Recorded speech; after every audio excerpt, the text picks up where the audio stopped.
Hello and welcome to the Money Show. This is the premier event for independent investors to take hold of their investment future.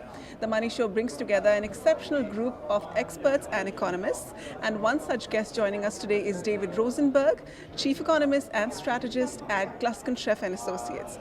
David, thank you so much for your time. Well, thanks for inviting me. Today, the topic that you're going to be presenting is the year of the pig, and no, the lipstick won't help. What's the underlying message there? Well, the underlying message is that we're into an unprecedented period of policy and trade uncertainty. And so last year was the dog, year of the dog, and the dog referred to monetary policy and Jay Powell in particular. Donald Trump certainly thinks that he's a bit of a dog. But the pig really relates to this unprecedented level of uncertainty and how to invest your portfolio around so many question marks.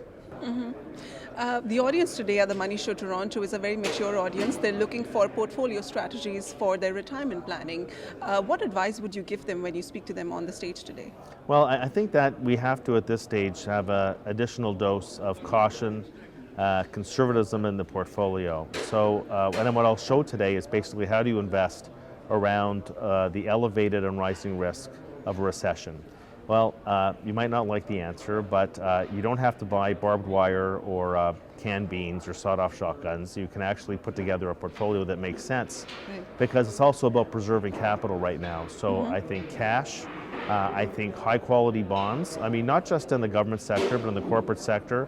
High-quality government, high-quality corporate bonds that will pay you a yield spread over governments. But again, in companies that have very strong balance sheets and non-cyclical parts of the market, I think dividend-paying stocks will be a good place to be.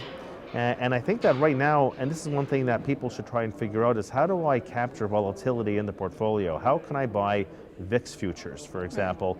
Because volatility right now is very cheap, and you can add that onto your portfolio, along with the cash dividend-paying stocks, bonds. I think that you will weather the storm very well in that portfolio. Okay, so buy bonds.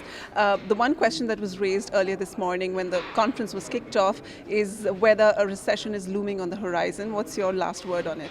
Well, in one word or less, yes, I think that a recession is looming on the horizon. And I've got news for everybody that if it is not a classically defined recession, back-to-back negative quarters of GDP, it's going to feel like a recession. And I think that right now, if you actually interview most businesses around the world, maybe not consumers, but most businesses, they'll tell you the recession is already starting. By the way, for those people that are long-only equities, that are overexposed to equities, you should know that we've been in an earnings recession for 3 straight quarters. Few people talk about that, but the recession in corporate income, not labor income, not yet, but the recession in corporate income already started, by the way, in the first quarter of this year. Yeah.